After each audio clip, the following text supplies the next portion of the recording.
A lot better to win, doesn't it? We worked our butts off this week. We came back out. We played good on defense, right? We were efficient offensively. Did a good job in the return game on special teams. That's a hell of a job. I'm proud of you. Okay? Hey, let's get on a roll here, fellas. All right? We still haven't played our best football yet. We're getting closer, but we haven't played our best football yet. We're going to need it down the stretch and finish up strong. All right? All right, Pat. Let's go, baby. Let's go. Let's go. Pound it on three. 1, 2, 3. Pound it.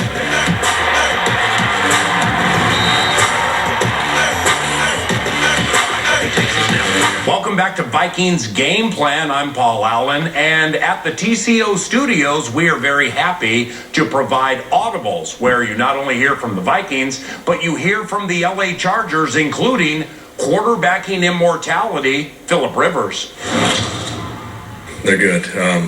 Obviously, we're going against this Coach Zimmer in this scheme a handful of times, over his years in Cincinnati and, in 15 up in Minnesota and saw him preseason once, briefly you're out there. But good defense. Always, they've kept some continuity player-wise as well, which he had in Cincy as well, which helps with his scheme. They give you a lot of looks. They work well together.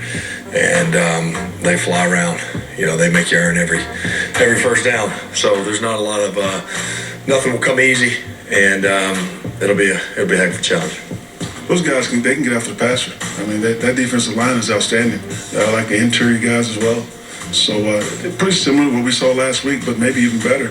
And we want to step up, protect back, want to run the football when we need to, run action, and do the things that we're capable of doing. Defensively, they're very sound, fourth in the league. You got three tremendous players in Bosa, Ingram, and Derwin James. Offensively, they got Keenan Allen, who's a tremendous receiver. Hunter Henry is a really good tight end. Rivers has always been outstanding, tough to fool, makes all the throws, very competitive. Two runners are really good players. So we're going to have to do a good job and go out there and play well on the road to get a win. We want to win for us. It's been, obviously been tough. Every loss by one score, and obviously that tough stretch there, right in the middle. So we're playing for us, but certainly, there's a lot on the line for them. The Rams are pulling for us as well. But it'll be a heck of a game. Again, our focus is 1-0 this week, and I think keeping that focus, it served us well last week, and we'll have the same approach and see if we can find a way to get another one. What's surprising? He's 38 years old. He's very, very smart. He's always been very smart. He's always been a great competitor.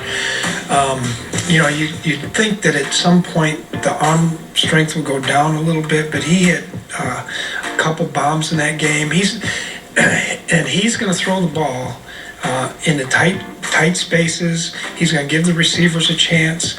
And really, in that game, there was a couple guys coming over the middle open, and he took the shot down the middle. So if he sees one guy running with one guy, he's going to give him the opportunity to go get it. Next on Vikings Game, DANIELLE.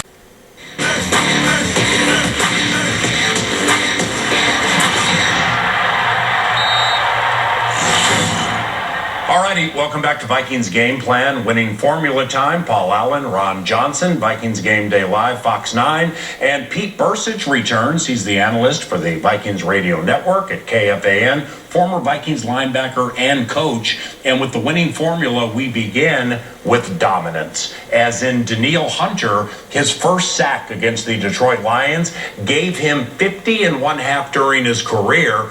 Youngest player in the history of the NFL, Ron, to have at least 50 sacks, 25 years, 40 days of age. DANIELLE Hunter, your thoughts? Yeah, I think he is on a trajectory to have a 22-sack season at some point in his career. I mean, the things he's doing, his strength, his size, he's built like a Greek god. Like, if I were to think about Zeus, I would want to cast DANIELLE Hunter as Zeus. Like, he is that kind of guy, or the guy from 300 that kicks people into the pit. Oh, yeah. That's DANIELLE Hunter. But if you look at his moves, his ability to make the tackle, have to cover him on an island because of his speed. Yeah. And you see here, I mean, the quarterback had no idea what to do.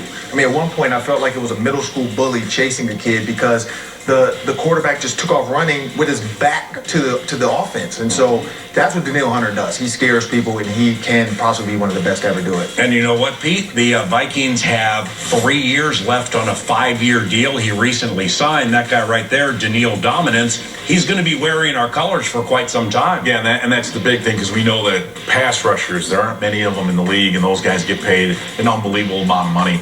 I think what's great about Danielle is he came into this league with the talent, needed some size, needed some strength, needed some technique, and he's continued every single year to work on those. And his 50 sacks, they're not streaky. It's not as if he had 18 one year and 2 the other. Yeah. He has been a consistently good pass rusher ever since he's shown up here. And he will, in that respect, that means in the future he is only going to get better. And I think the one thing when I watch him play is the amount of ground that young man can cover. He is fast as can be. And speaking of consistently good, Vikings quarterback Kirk Cousins all throughout his career has been consistently good, but this year is really, really special. His composure, the fact that he's been sacked 0 or 1 time, 9 of 13 games, not only a credit to the Minnesota Moving Company, the offensive line, but also Kirk getting rid of the ball quickly. He's special. He's decisive. He knows the guys he's going to. The B.C. Johnson touchdown, when he threw it high, he knew exactly where he was going to put the ball.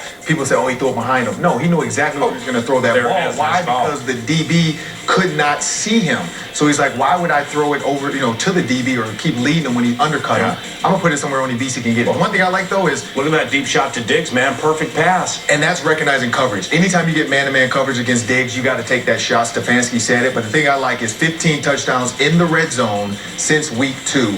After that Packers interception, he's thrown 0 interceptions since then. So he's understood his mistakes. He hasn't done it since.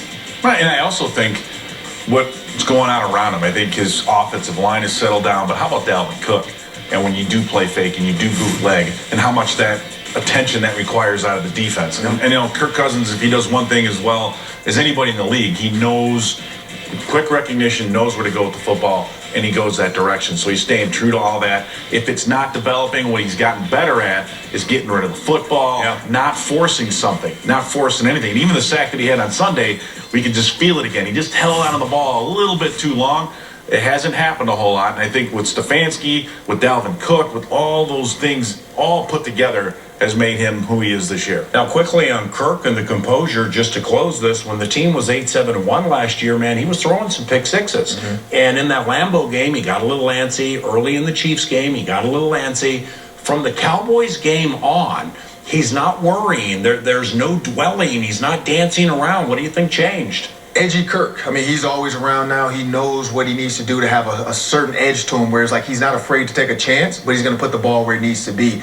I just think it's decisiveness. He's understanding coverage, he's reading it, and he's making sure to make the right throw. Now, Phillip Rivers is heading into his 222nd consecutive game. That guy right there, man, that's football immortality. Nearing the end of his career, a Hall of Fame career. Pete, you've seen him all of his career. He's fantastic. He is, and the thing is if you just let him sit in the pocket all day long, he's going to pick you apart. He's that smart.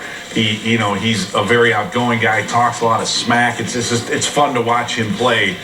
But he doesn't move like he used to. If you can get him to drop back in the pocket 25, 30 times in a game, you will get a result like the Raiders did. 5 interceptions, 4 interceptions. They have the same struggle or had the same challenge like we did with Kirk. And they've gone to like a downhill play action type, getting the ball out of his hands quickly. That style to keep him upright in the pocket.